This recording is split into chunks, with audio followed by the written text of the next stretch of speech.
Good morning. I'd like to start with a prayer. Gentle and loving God, we ask your blessing upon our community. Give us the grace to live together in goodwill, respect, and harmony. Bless our employees and reward them for their good work. Give us, the residents, the will to always treat them with respect and understanding. We ask this with confidence in your great love for us, for you are God forever and ever. Amen. Amen. Thank you, Pam. You're welcome. Oh, I don't have to do that. Yeah. I just figured out it slid. Next up is Jim Jandro. He's going to do the pledge.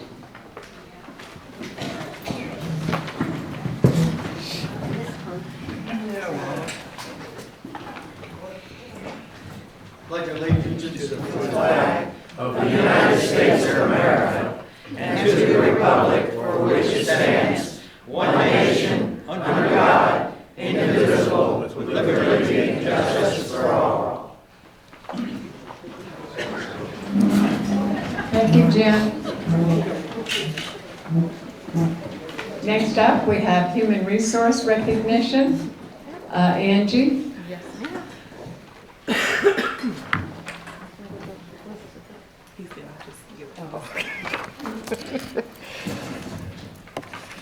Good morning. Good morning. So join me in congratulating our February Employees of the Month, Rookie of the Month. First off, I would like to ask for Slavika to come to the podium.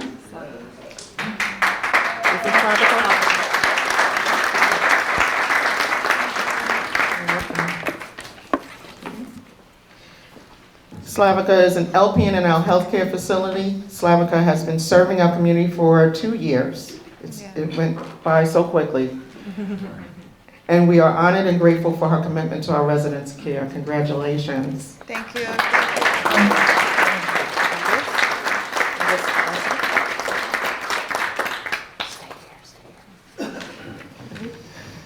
Next, I would like to ask for Keith Boswell to come to the podium.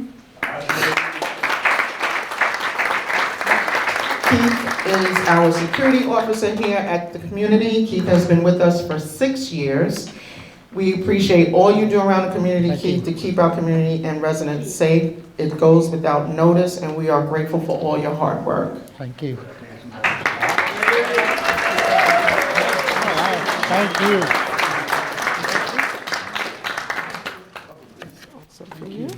Thank you. And last but not least, we have Rookie of the Month. I'd like to ask Angel to come up to the podium.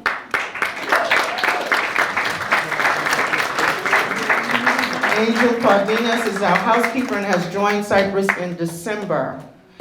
He's only been with us for a very short time, but he's made a big impression since he started at the community. Angel takes pride in his work and is very dependable. Congratulations to Angel and continued success here at Cypress Village.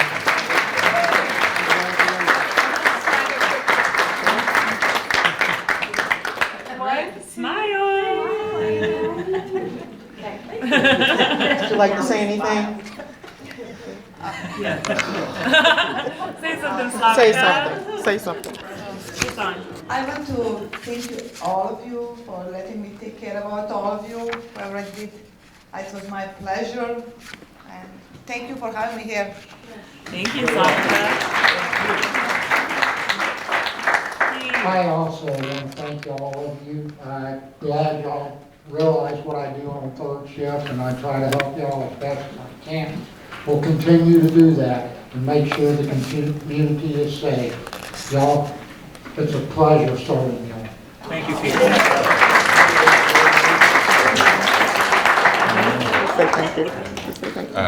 Thank you. I don't know what to say. I was not expecting to be chosen as Rookie of the Month, but thank you. You're welcome. Congratulations. You deserve it. You deserve it. Thank you very much. Congratulations again. Thank you. Thank you, Good job, Keith. employees, and Angie. You make Cypress Village a lovely place to live. And we have a great crowd here today. I don't know what happened to attract you all. And we have food back, coffee and treats, so enjoy. Next up is the treasurer's report. Bill Chatfield.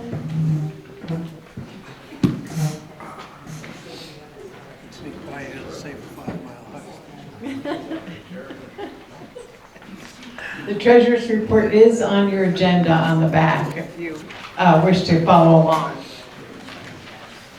Okay, we still have money. The balance as of the 1st of January was $797.88. This is real exciting stuff. And throughout the month of January, we pulled in $107.50. And that gives us a total of $905.38. Then the short piece that they don't have is 3 days in January for a total of $45.03, but that's not in the bank yet. So there it is, we've got money and we're growing. So keep coming to the coffee chat and keep giving money.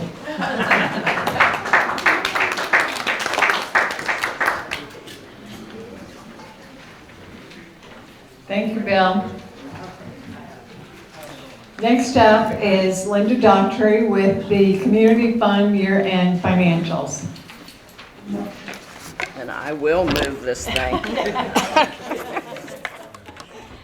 All right. There you go, Linda. Thank you. Good morning. First, the financials are printed in your agenda, the last page of your agenda.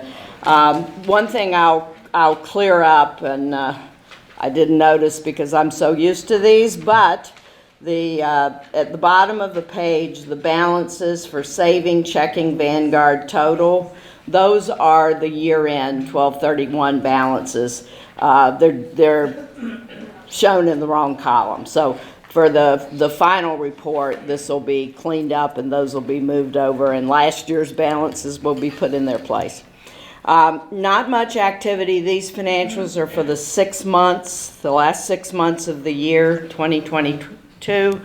The 12/31 balance is, of course, the ending balance. The only significant thing that happens in the second half of the year relates to scholarship. The scholarship fund drive coming up March 1st. Get your checkbooks out. March and April are the months where they solicit donations so that we can fund the scholarship program. But the dollars to pay for the students' tuition continue to flow throughout the entire year. So in the first half of the year, you'll see a lot of money coming in and not as much going out. In the second half of the year, you see very few contributions and significant amounts going out, but it balances out for the year. You can tell that, well, you can't because you don't see the beginning of the year balance here. The other significant item is these ending balances are allocated to the various units within the community fund, things like the computer club, the MART, scholarship, all listed on the left-hand side. And then we have the three funds, the Fant Fund, the Hunt Fund, and the Perkins Fund, that are for specific purposes and just managed by the community fund.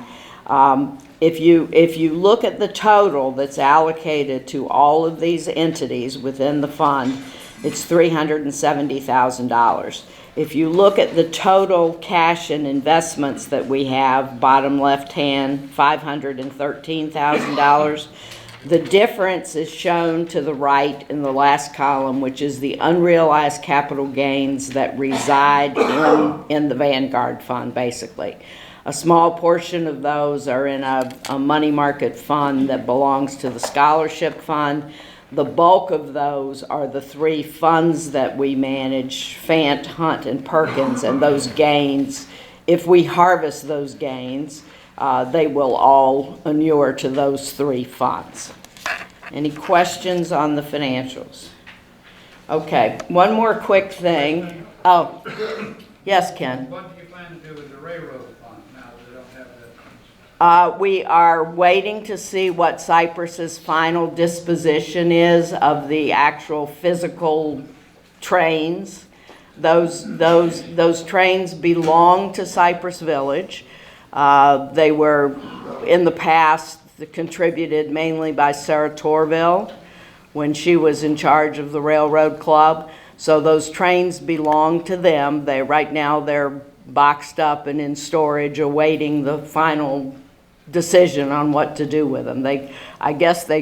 Laurel, I guess they could donate them to some organization or sell them or whatever you want to do with them.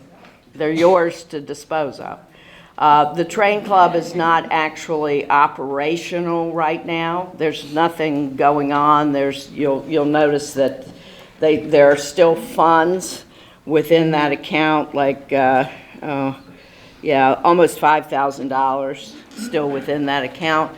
The bylaws the community fund will work with that to figure out what to do. But the bylaws of the community fund indicate that if an organization is defunct for a certain period of time, which is defined in the bylaws, then those funds come back to the community fund. And then the board will decide what to do with them. And any other questions? Yes, Jane. I'm just confused, it's because you said the trains belong to Cypress Village, but I thought they belonged to the club. No, the actual physical equipment never belonged to the club. The trains themselves. The trains themselves. Yeah, I mean, most of that came through Sarah's activities over all these past years. Just like the One Stop Club owns its equipment. So they have a plan. They were all asked to put in a plan. So what happens when the club disbands? Well, the community fund would certainly like to see that, Jane. Well, it should be in the records. Not as far as you mean recently? No, about 6 years ago. All the clubs had to present.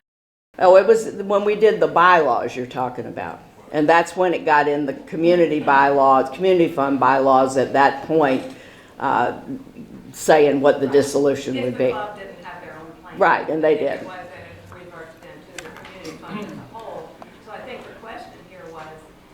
That's the does cash. Does that cash money just get divided up? It doesn't matter now because it's not been a decision. Right, right. Linda. Yes. As a member of the train club, we have not made a decision to spend. We are in advance awaiting to find Yes. out if we can find a place to restart this.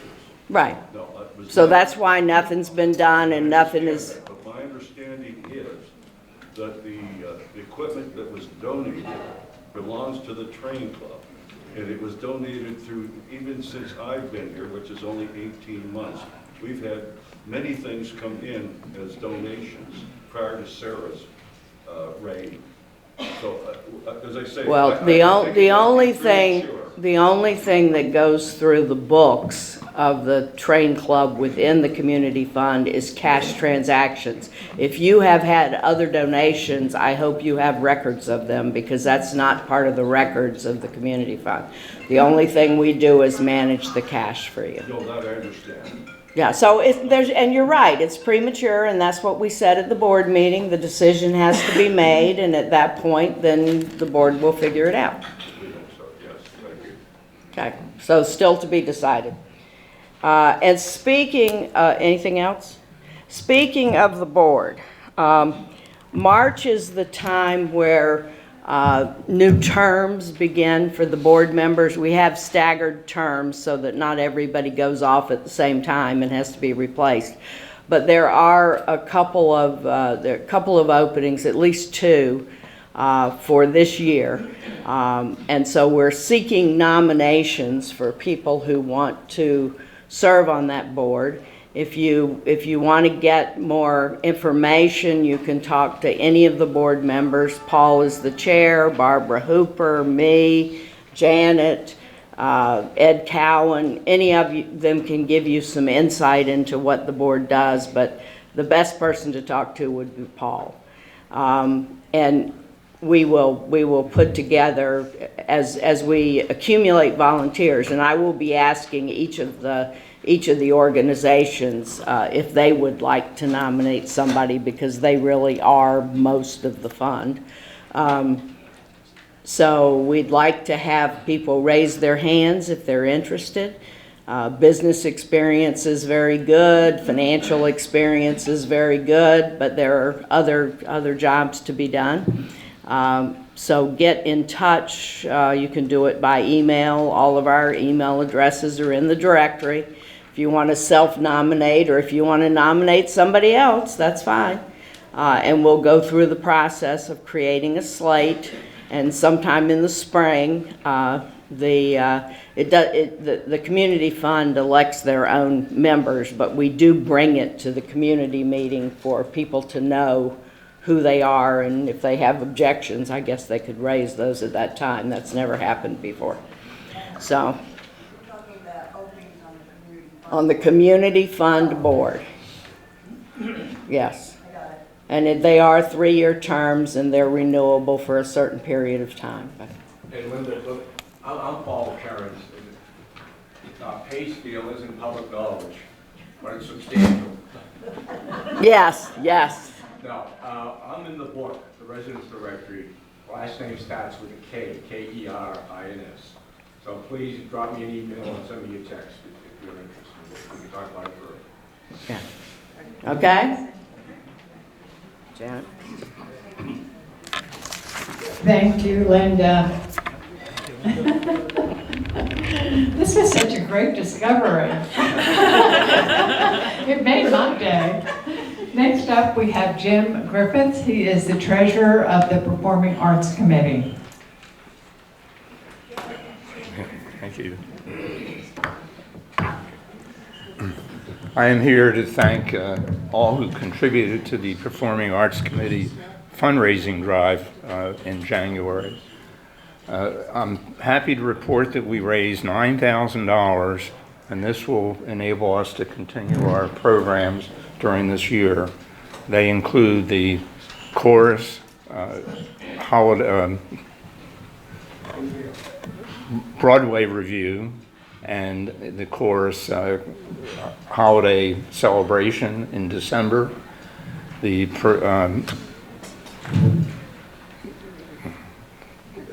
Joy of Music every Thursday, and the River City Swing Band. We also, if you like to sing, please come out to the chorus rehearsal. It's every Wednesday morning in Egret Hall. We are permitted to ask you for support in January, but you can contribute money at any time. So thanks again for supporting resident-provided music here at Cypress Village. Thank you.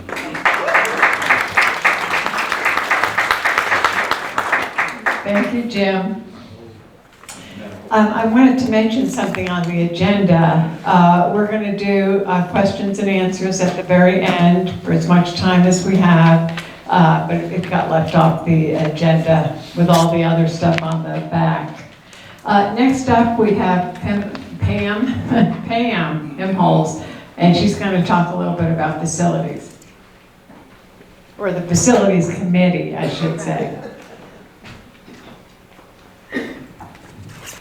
And I think Dave's coming after me too, so you'll get tons of facility update. We had our monthly meeting yesterday on the 13th, and we were grateful to have CJ present for that meeting, as Dave was unavailable.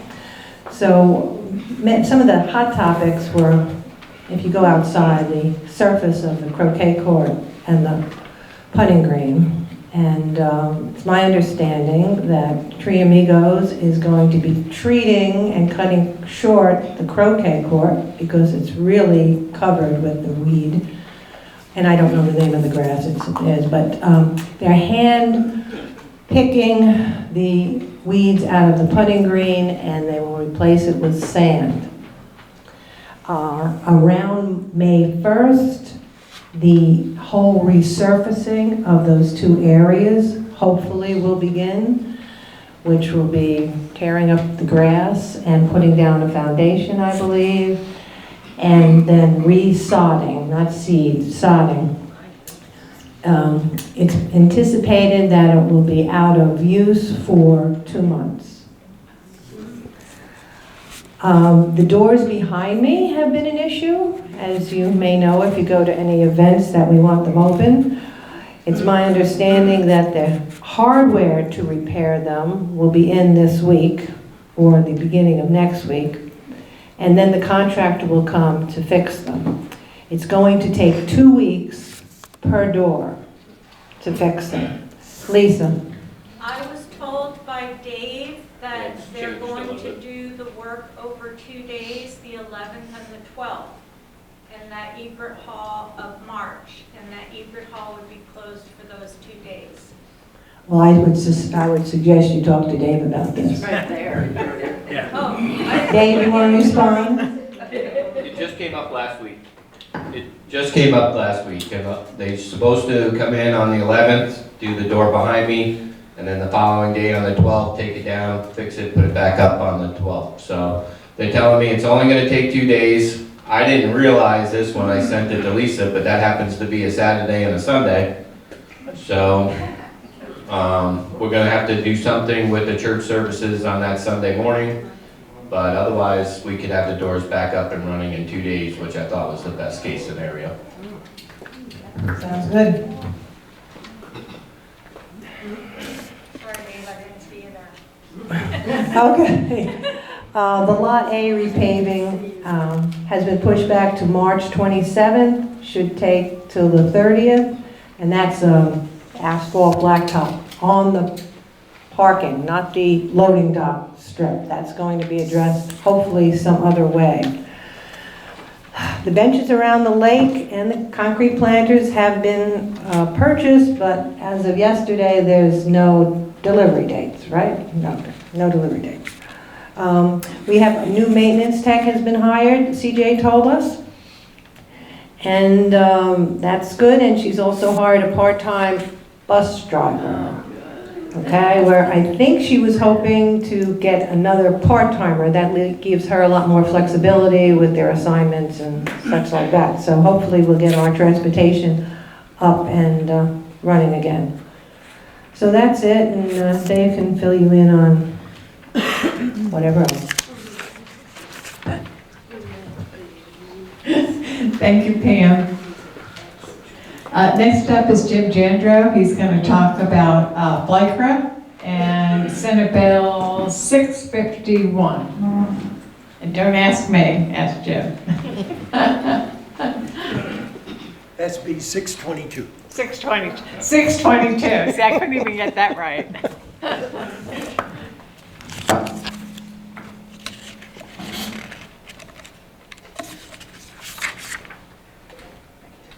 I want to tell you a short story. Use the mic. Mike? Yeah. Use the mic. Use the mic, Jim. Last week, 45 years ago, I left Tan Son Nhut Airport in Vietnam. And it was a contract commercial flight. I arrived at the airport an hour late because of a farewell party the night before. However, the airport waiting lounge had been mortared 45 minutes prior by the Viet Cong.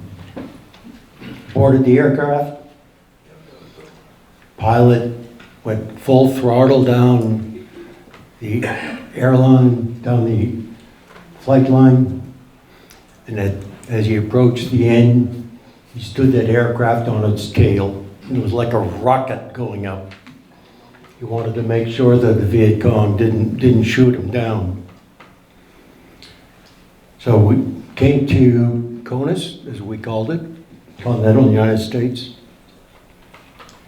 And at that point, instead of good morning Vietnam, it was goodbye Vietnam. Hoorah! Let's talk about the Florida Life Care Residents Association.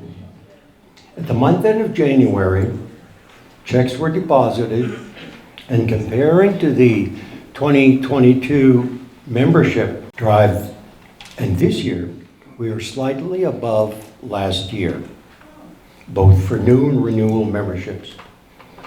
Checks are still trickling in.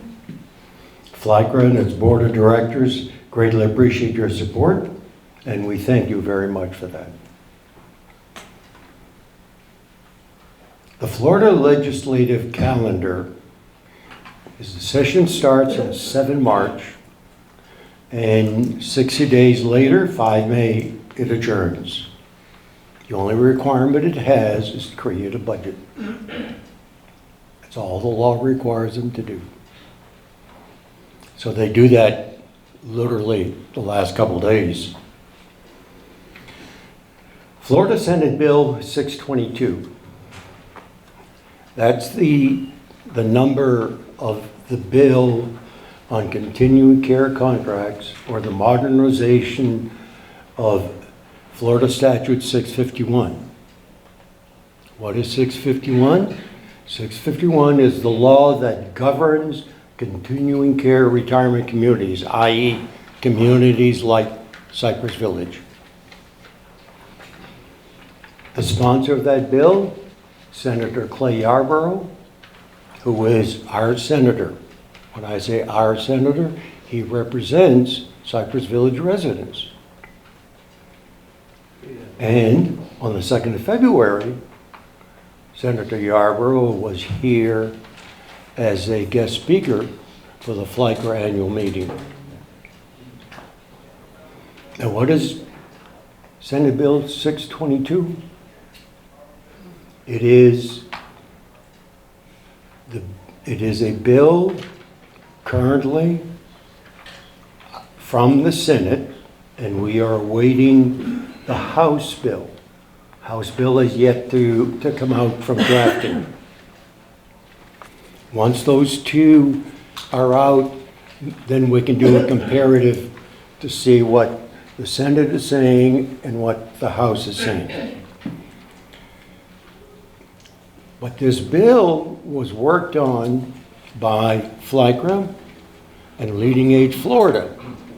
Leading Age Florida is the association that represents the providers, the owners. So these two organizations work together to create this bill.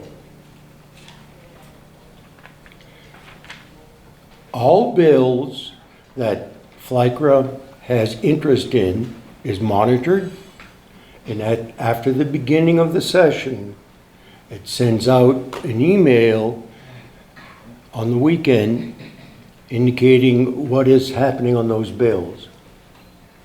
I post that email on our bulletin board, the FLICRA bulletin board that is between the concierge desk and sales and marketing. If you want your personal copy of that, you can get on flicra.com and get a copy of that bill. I will not be here for our next meeting. I'm going to be in Tallahassee as a Leading Age member for their 3-day legislative advocacy session.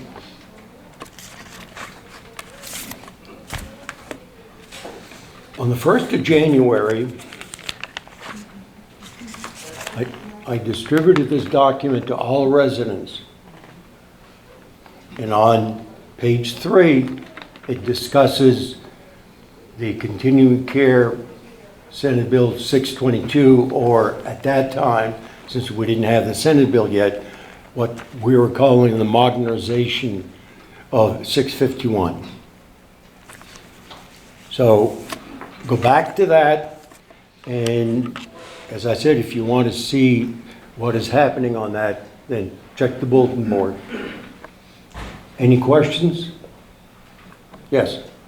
I read the pamphlet, and I was particularly interested in the mention of an ombudsman, and wondered whether that was something that was inserted by FLICRA, that they were interested in making sure that the various community the CCRCs had an ombudsman available to the residents or why that particular entry was made?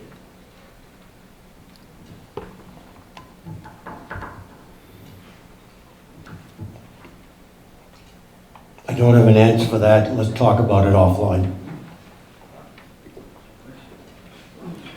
Anything else? Thank you, Jim.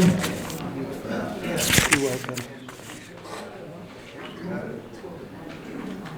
Next up, we have management updates. A little drum roll for Dave Green.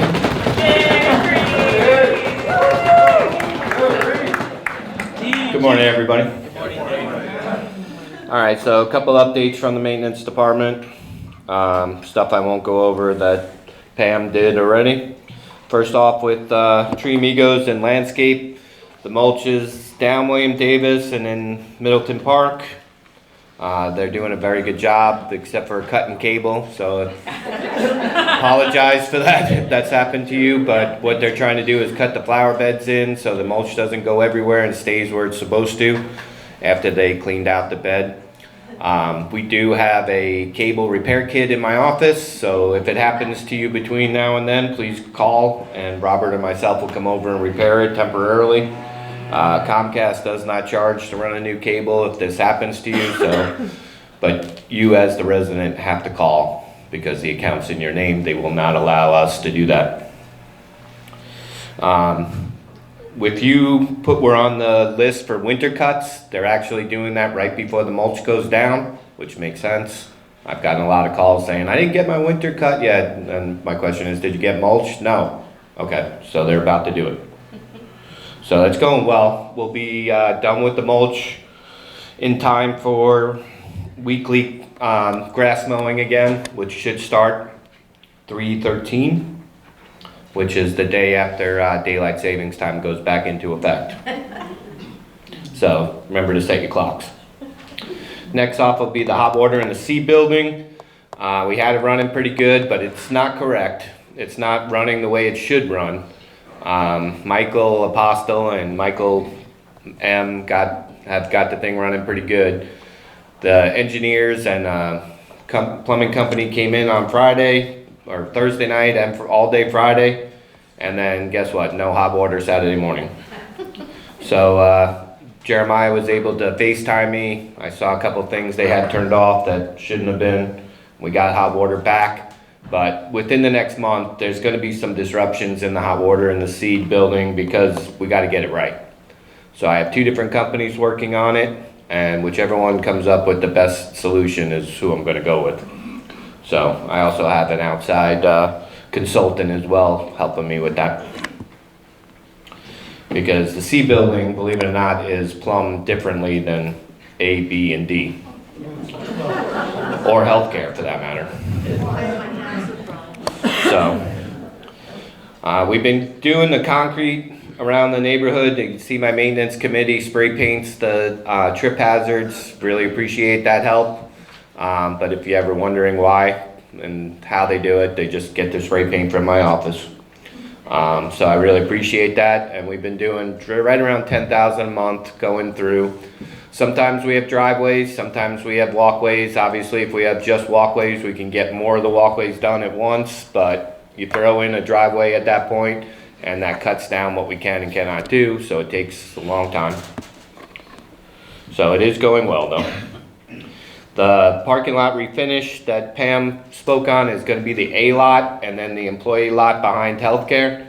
Duval Asphalt will be here. They will come in and grind up the whole parking lot and then put down fresh asphalt for both spaces. We're working with Laurel and Marcus right now on how we're going to accommodate the parking for that 3-4 days. But once it's put back down, it will be restriped. And we'll have a beautiful new parking lot out there with no trip hazards. As for the loading dock area, that is concrete. Even though it's black, it's just stained black. And I can't put asphalt over that, so we're working on a way to fix those trip hazards. But hopefully nobody's really walking in the loading dock. So, saw some emails in the last 2 weeks. Believe it or not, the green roof is starting to move along. Duval County questions are becoming more reasonable, and we're getting them answers. So once they figure out how they're gonna tie down the kites, which for lack of a better word, but it is something that's gonna be hanging over to help, if you're looking down from the A building, not see the dumpster and the trucks and all that. So once they figure that out, we should really start moving. I would expect it to be in the next month. What's gonna happen, and this is just Murphy's Law, is I'm gonna have them here. I'll have the people finishing the renovation in healthcare, and getting the roof replaced on healthcare as well. They'll all wanna be here, and they'll all wanna be in that parking lot I'm getting refinished. So I already see that coming. I'm trying to work around it now. Other things that we got, the AL memory care renovation is going well. If you haven't been up there yet, the hallways have been painted. Not in memory care, but 6th and 7th. It's looking really nice up there. The flooring and the carpet and the furniture won't be here till the middle to end of March, beginning April. And that's when it will be 100% finished. We'll end up having to repaint again by the time it gets here. We got money to replace a couple of the big HVAC units. We're going to be doing the 2 in the dining room, so that when we have those real cold snaps or hot spells, we'll be able to combat them. I also bought a spot cooler that's in the hair salon right now on the first floor, but it also has a heat pump in it. So if we really get one of those cold snaps again around like we had Christmas time, we'll be able to put that out in 4600 and it will heat the whole room. So I'm pretty happy about that. Pressure washing, the new pressure washing company is doing a great job. I've had nothing but compliments. He forgot a back patio one day last month, and he was back the next day to get it done. So all the residents so far have been nothing but complimentary, so I'm pretty happy with that. Last time I saw them, they were down on Myrika, and they're heading back on Middleton Park West on the even side, and then they'll hit east next, and then work their way down William Davis. So we're right on schedule. He's got a good schedule thing going with CJ. Her and Josh are either calling or putting out flyers for y'all, letting you know when they're coming. Once again, we know about the Egret Hall doors. I don't have an exact date because until the actual hardware gets here, I'm not going to say anything. And yeah, last but not least would be the croquet and putting green.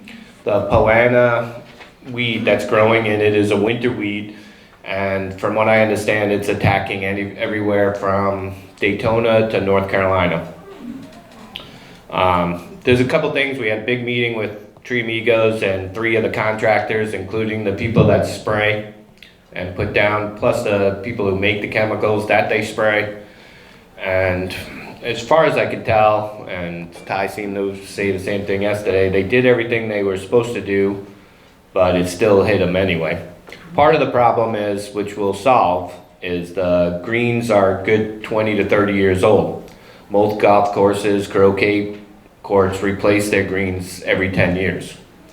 So the soil and everything that's underneath it, it's got the germinating weeds and everything in it for all these years. And it's almost impossible to create that barrier to stop the weeds from growing up.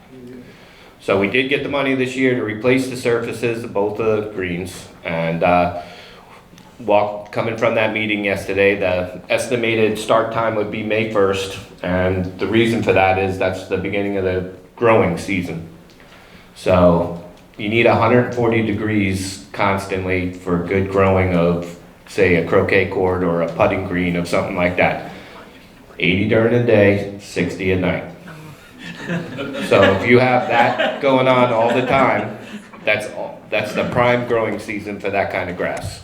So if we start in May, we'll have that, and we'll be back on the greens as fast as possible. Hence why we were picking those start dates. So we're looking at it now. they're talking about bringing in the sod from up in Georgia, where they're not getting attacked by this Poana. And, I mean, they gave us guarantees, or talked about guarantees yesterday, so I don't know how you can do that, but we were happy to hear it. All right, so that's all I got. Any questions? Elevators? Oh, C elevator, we, is gonna be back up, I think today. Yeah, pending inspection. But he's supposed to be here this morning. If we hear the fire alarm go off, that's what's going on. They have to test the fire alarm to make sure the elevator recalls like it's supposed to. So, go ahead. Is the renovation of the golf, of the putting green, is that going to include replacing that timber retaining wall? I don't think so right now. We were just talking about it yesterday. I've had that inspected by an engineer. It's not going anywhere. But what we were talking about actually was bringing the dirt down a little bit so that it's not holding in as much. The putting green's going to be probably twice as big as it is now. Maybe not twice, but at least a third bigger than it is. We're going to be getting rid of all the St. Augustine grass that's out there completely, and going with either hardscape or the putting green or croquet grass. Some of the biggest problems that they're having out there is the fact that the St. Augustine grass is so close and they can't get a barrier going on. So, but the engineer has looked at that and said it's not going anywhere. So, anybody else? Yes, ma'am. Are you going to replace that tree that was removed at the end of the croquet court where there's a great big mulch area that Probably not. I'm gonna probably put grass there. And also that tree that is right at the edge of it's like an old water oak or something like that, that's gonna end up coming down too. Anybody else? All right, thank you. Next up, Laurel Vendel. Oh, yeah.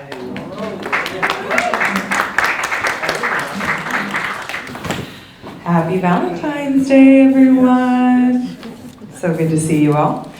So most of my topics have to do with security, since that was a big hit at the unit and floor leaders last week. So Marcus, first of all, I want to give Marcus Dickey a huge shout out with what he's doing with the security team and all of the effort and support that he's provided me. Yeah, round of applause, please. So 2023, this is the year of making this place like Fort Knox. I'm gonna work on the first floor if there's any entry points that need secured to add those access, fob access panels to them. So the door, the doggy door as we affectionately call it, that is getting an access panel, as well as the recycling door over by the bird lobby. So we have a Stanley technician actively working on that right now, which is why you've been getting locked out. So apologies about that, but he has tried about a dozen different panels, the little access fobs there, because the ones that we have throughout the building are proprietary, and they're Tyco, which is Stanley's direct competitor. So they weren't too quick to replace it with their competitors' parts. But after, like I said, after trying a dozen of them, that's what they're gonna revert to, and we're just waiting on those to arrive essentially, because they're a little bit harder to get a hold of. So once we get those two in, the doggy door and the recycling door, you will need your resident fob to enter in through those doors. For right now though, you'll notice that maintenance has zip tied the crash bar at the doggy door, and then third shift security is kindly undoing the zip tie because they think because it's a security concern. But now that everyone on the team is aware, that zip tie is going to stay until we get that access sensor there.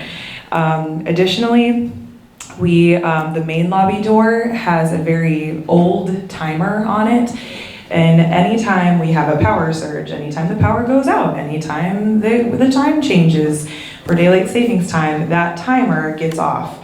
And unless somebody thinks to go back and move the dial, then it stays at whatever new configuration it has. So that's not very reliable. While the Stanley technician has been here to work on that, he's also working on upgrading that feature so that security has full access of that. And then moving forward, we're able to pre-program the holidays. So when we have holiday hours, the 9 to 6 in the at the concierge desk, and then on weekends, it's a little different than weekdays, daylight savings time, all of that. That will all be roped into the programming. So we will not just have those main lobby doors opening without requiring the fob scan. Additionally, I'm going to work with Marcus on what our procedure is going to be, and we're going to loop in residence council on this as well. After 8 p.m., who do we want in the building? Do we want the resident to have to come down and get their person? Well, some people have caregivers. That doesn't seem quite fair, on and on. So we're going to work on a policy, again, with residence council to see what's going to make the most sense for those after hours door entries into the main lobby to protect you all. So that's on the docket. On to the next item, parking patrol. So in the February newsletter, which will be going out this weekend, Katie, this weekend, we will have the formal parking policy go out. The biggest difference between what we had already been talking about in from Q4 of last year is just the number of warnings that you're going to get. So we're going to make sure that everybody gets at least 2 written warnings that aren't going to count against you in a monetary sense. And but like I said, all of that's going to be in writing so that we're very aware. And I just want to express that this really isn't so much to crack down on the residents. It's actually more to make sure you have the parking that you need. Because the biggest offenders tend to be employees, or even worse, the caregivers that are going to be here that aren't really Cypress employees, but they are still paid to come here. So we're going to really, by registering you all and registering all the employees, and then also being aware of what contractors we have on site, then we'll be able to figure out who does this vehicle belong to. And like I said, it's really more just to make sure you have the most convenient parking spots to enter the building. You're going to take priority. So I just want you all to keep that in mind, even though it seems so strict. The main circle lot is the one that's been, the security's really been patrolling on a pretty regular basis in terms of that 2-hour parking limit. So you'll see them out there with the chalk sticks.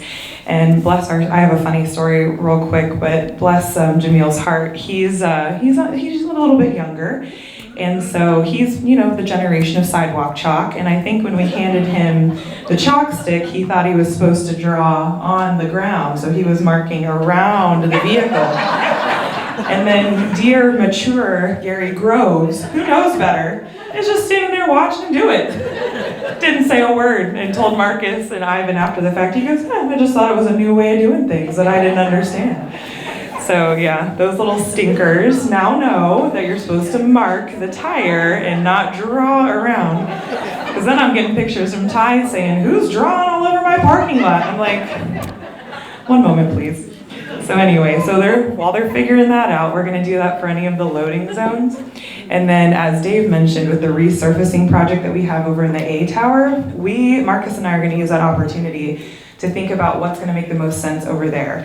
And I know I've had a few residents come to me and say, why is that van accessible parking there? We could fit another spot there, da, da, da, da, da.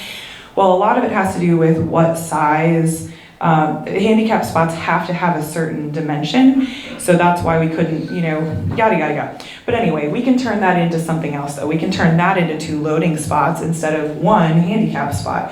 So we're going to just look at that, reconfigure it, make sure that we will not take away any handicap spots.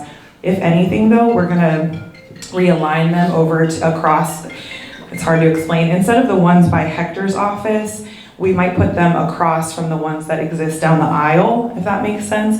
So that then the residents who come from the houses who are coming to visit the Loon's Nest that would benefit from a close spot, they have close access and don't have to park all the way down in the white parking where the employees park. So just things like that. We're keeping that in mind, and we're going to use this opportunity to be strategic about what the parking spaces look like, specifically in the A tower. And then just a fun report. I asked Marcus, I said, so how many tickets did you all end up writing in January? And in January, was it 24, did you say? 24. And then so far this month, 19. And we've only had 1 repeat offender.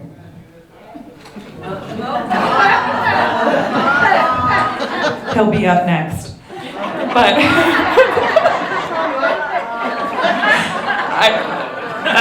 I don't know what you're talking about, Hector. Okay, and then, but it'll never happen again. It'll never happen again. And then, so that's it for parking for now, but we'll make sure we keep that in newsletters, coffee chats, all that, we'll tune in. And then the final thing, so it was brought to our attention, just a very unfortunate series of events occurred one evening while evening shift security.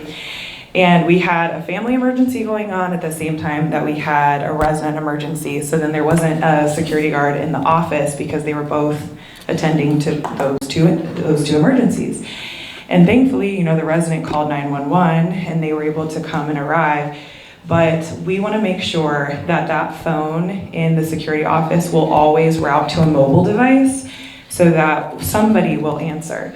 And the way we have it set up right now while we're waiting on a handheld phone for security to carry is it's going to Marcus at the very least. And some people and unit leaders mentioned this, they're like, well, what good is that going to be if he's home? Well, at least he has the personal cell phone numbers of the guards who are on duty. And he can also provide any direction to that individual if they, if the police are there, he holds the numbers for all of the people that we work with in the emergency departments around here. So he would be able to at least offer guidance. But like I said, go ahead, Marcus. Just want to add one thing to it that's good news. I spoke to the Station 59 captain yesterday, and I'm going to be bringing them an emergency key for all the homes Perfect. and the apartments. They're only going to have one key. It's going to go with their emergency response keys on the emergency key ring for the actual engine, and it's going to be kept safe in that regard. That goes for any ordinance or business in their jurisdiction. They have that key, and ours is going to be added to it.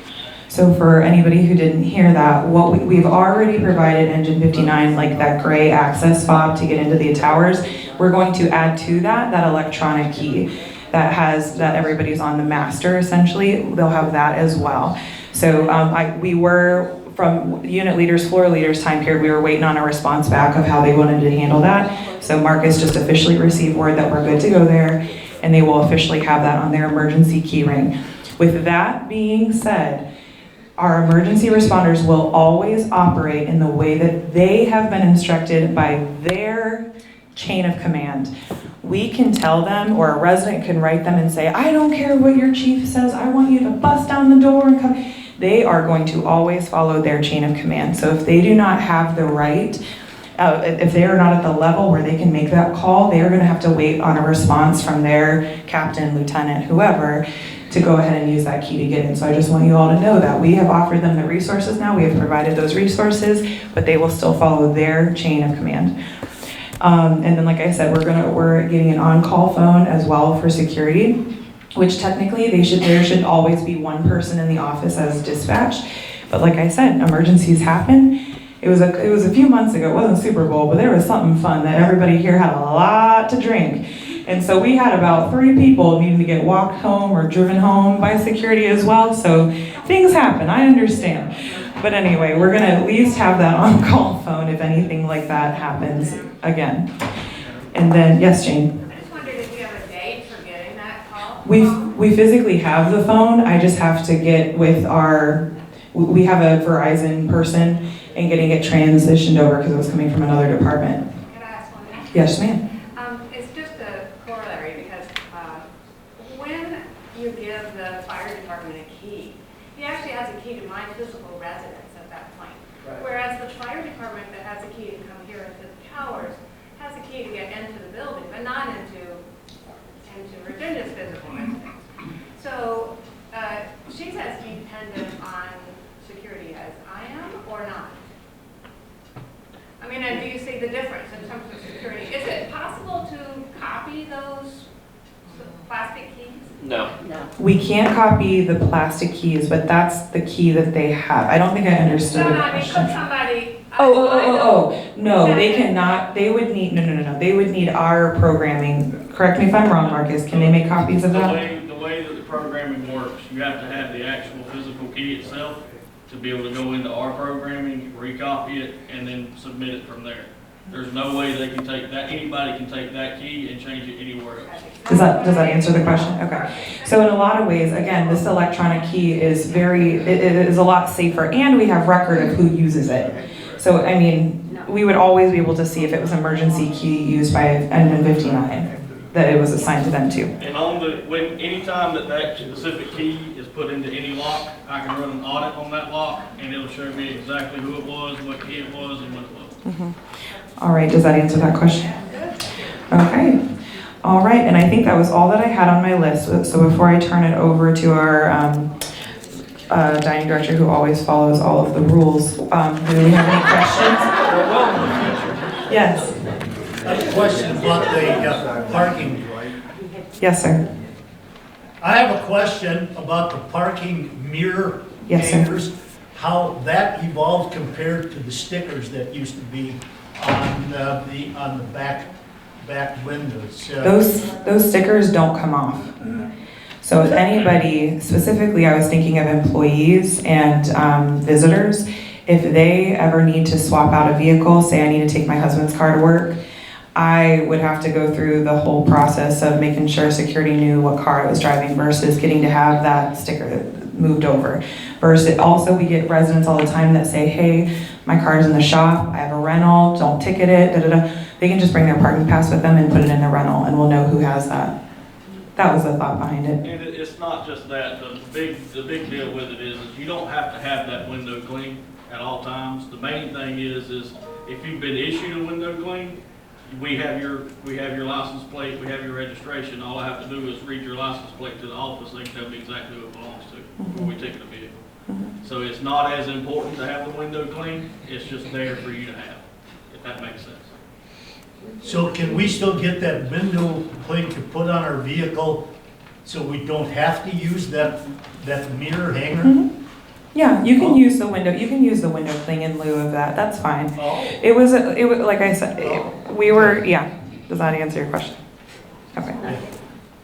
All right. Anything else? So is it? Yes, ma'am. Is it a new window clean, or the clean we have on our window now is good enough? We don't need that thing hanging somewhere else? All residents were issued the hanging parking pass. Not all residents have a window decal. So we had to have something that encompassed everyone, and then also have something that identified the few with the reserved spots or the A tower lot, and eventually the blue tower or the blue lot. So if you have a decal, that decal is sufficient. For those who do not have a decal, I would recommend, or you would need definitely to have the hanging display, either hanging or in your dashboard.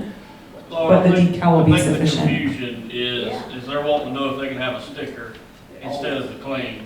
And the answer to that is the only people that have a sticker with the actual color coordination on it is going to be the orange lot, or eventually the blue lot, which is going to be the D tower. Or if you have a reserve spot underneath, that's where those are important. The window clean itself, you don't have to have visible at all times, because that means you're registered if you have one. All I have to do is run the license plate. I know exactly who the vehicle belongs to. I have it in our database. It's not that big of a deal. You don't have to have it hanging at all times or invisible. But when security is looking at the orange lot, though, they'll need to see who's. Well, that's why the orange lot is specific. Yeah. They have the stickers that has the orange on it. Right, those are the clings. There's orange clings, green clings, and blue I'm clings. talking about the actual hanger. Okay, gotcha. That's not necessarily needed to be displayed at all times. Okay. Because we can run. So the window, the clear as mud.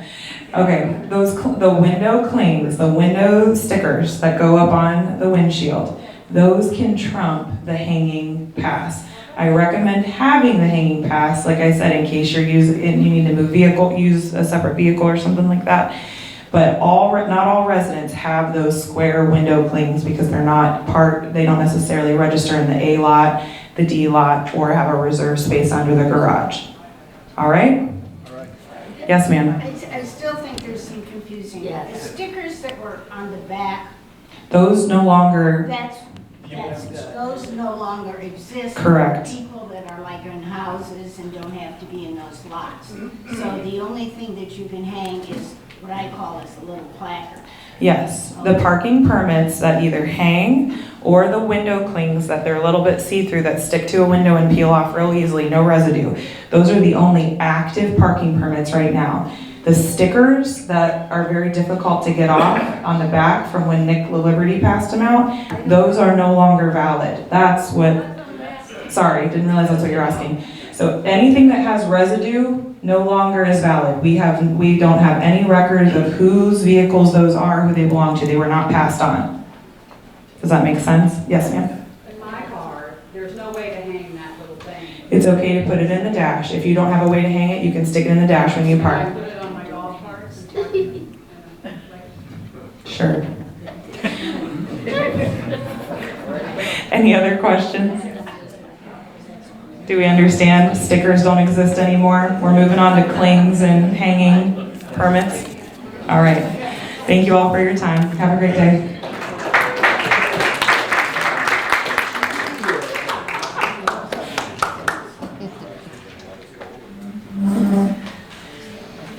All right, I know we're going over, so I'll make this pretty quick. First, just a little clarification. I didn't break the rules. I bent the rules, okay? And in dining and food and beverage, that's pretty natural. Actually, when I interviewed with Ty, I said, I'm not going to break the rules, but I'm going to go up to the line and I'm going to lean over.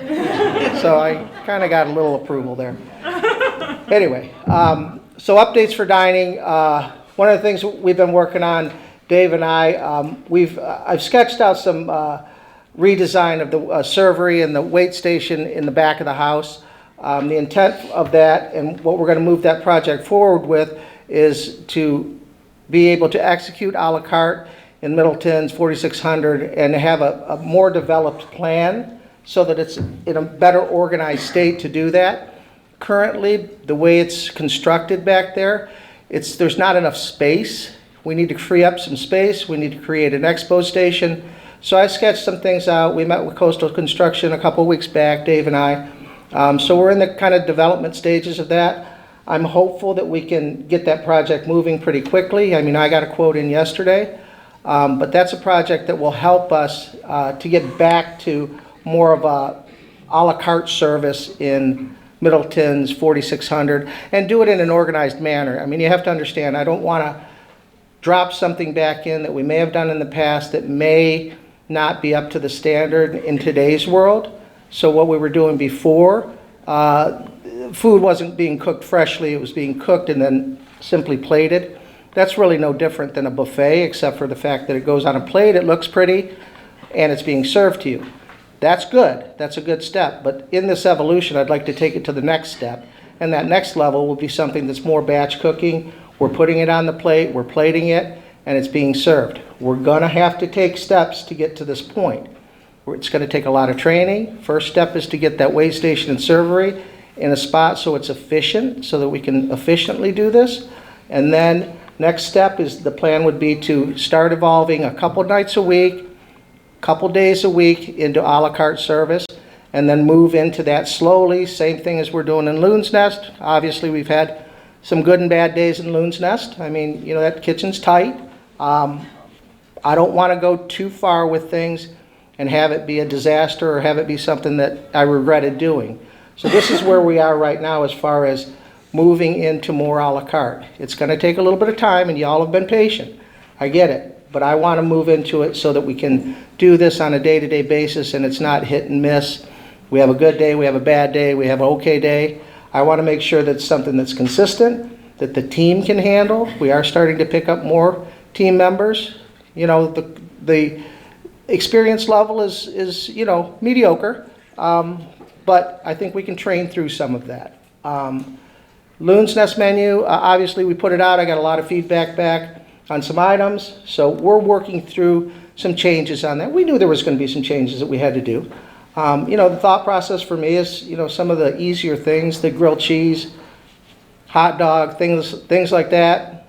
My thought was somebody would make that themselves if they wanted it. Bad answer. Bad answer.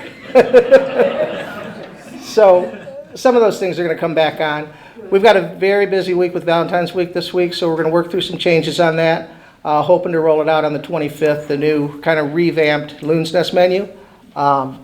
Last thing I have on the list, we are going through some culinary changes. I know probably a lot of people in the room have heard the rumors, have heard the stories.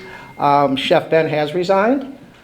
We do have a plan in place for transition, and we do have a plan in place to attract another candidate that is going to be able to elevate the experience in culinary. So it's unfortunate. We wish him well, but those transitions are going to be coming down the line pretty quickly.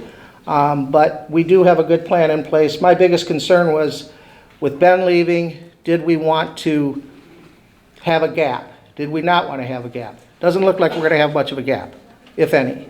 So that's a good thing. I'll make the announcements as they come in.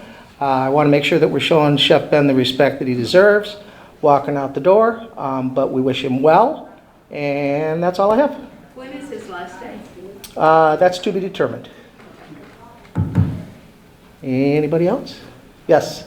Could you make sure you please look more carefully at the salad bar, because I went down yesterday and the lettuce tray was empty? Yes. Please repeat the question. Salad bar maintenance? We can hear what she said. Can you just Salad bar maintenance, can we make sure that we're maintaining the salad bar? Good question. Mm-hmm. Yes, yes. Do we still have the capability to make pizza? The pizza oven is not in Loon's Nest currently. I did see your email, and quite frankly, it is something that we want to, it's a space thing. You know, it's like, what do we want most? Do we want to go back to, there's a lot of suggestions out there. Yeah, it's almost like we need a survey. But if we do bring the pizza back, we are going to need to purchase another piece of equipment. That particular piece of equipment comes in a larger version that has more capacity. What we had doesn't have the capacity, so you end up waiting. You're cooking one pizza at a time. We need something that's going to be able to cook. Yeah, it cooks quick, but it's still one at a time. And with the space limitations back there, we needed that space for other things. So we'll work through it. We'll see. It might be a seasonal thing once we get that piece of equipment and be able to roll it in maybe for, a 6-month period, pull it in and out. But we'll take a look at that.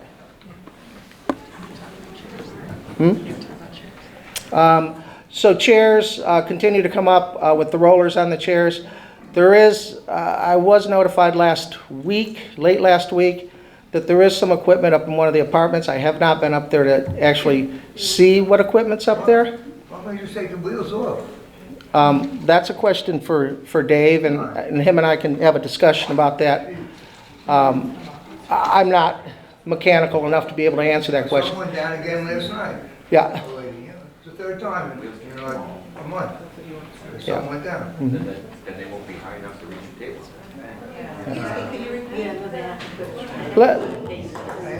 Let me see what The wheels can't come off the bottom of the chairs, then the chair will be too short to sit at the table. So, but we can look at something else. Well, someone went down again last night.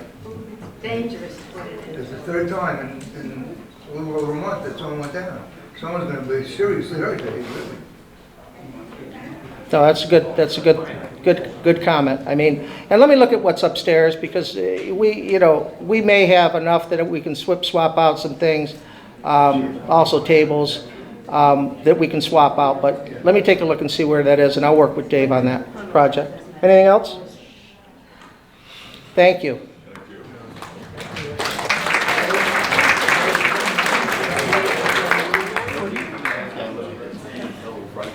Thank you. I didn't know Ben was leaving. We're not going to do Q&A now. We've been doing it throughout the meeting. I wouldn't mind hearing from some of you offline if you prefer it this way, or if you would prefer doing it at the end. The meeting is concluded. We've run way over. The next community meeting is March 14th at 10 o'clock in Egret Hall. Thank you so much for coming. It was a great meeting.